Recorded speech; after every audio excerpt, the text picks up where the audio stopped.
საქართველოს პროკურატურამ ორგანიზებული თაღლითური ჯგუფის მიერ მოქალაქეთა დიდი ოდენობით თანხების მოტყუებით დაუფლების ფაქტზე 4 პირს ბრალდება წარუდგინა. შინაგან საქმეთა სამინისტროს მიერ ჩატარებული გამოძიებით დადგინდა, რომ ორგანიზებული თაღლითური ჯგუფის წევრებმა მოქალაქეთა დიდი ოდენობით თანხების თაღლითურად დაუფლების მიზნით დანაშაულებრივი სქემა შეიმუშავეს.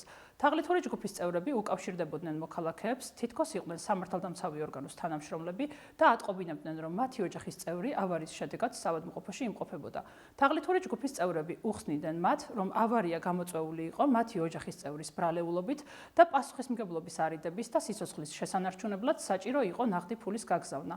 მას შემდეგ, რაც მოქალაქეს დაითანხმებდნენ თანხის გადაცემაზე, დაზარალებულებთან კურიერის სტატუსით მიდიოდნენ და დაზარალებულთა კუთვნილ თანხებს ეუფლებოდნენ. ბრალდებულები წინასწარ შემუშავებული დანაშაულებრივი გეგმის შესაბამისად 53 მოქალაქის კუთვნილ 1,400,336 ლარს მოტყუებით დაეუფლნენ. ბრალდებულ პირებს ბრალდება ორგანიზებული ჯგუფის მიერ ჩადენილი დიდი ოდენობით თაღლითობის ფაქტზე წარედგინათ, რაც სასჯელის სახით და ზომად 7-დან 10 წლამდე თავისუფლების აღკვეთას ითვალისწინებს. პროკურატურის შუამდგომლობის საფუძველზე სასამართლომ ბრალდებულებს აღკვეთის ღონისძიების სახით პატიმრობა შეუფარდა.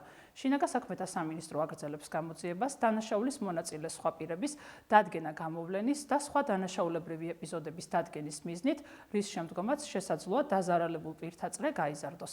საქართველოს პროკურატურა მოუწოდებს მოქალაქეებს მსგავსი შინაარსის სატელეფონო ზარებთან მიმართებით გამოიჩინონ სიფრთხილე და ანალოგიური ქმედების არსებობის შემთხვევაში დაუყოვნებლივ მიმართონ სამართალდამცავ ორგანოებს.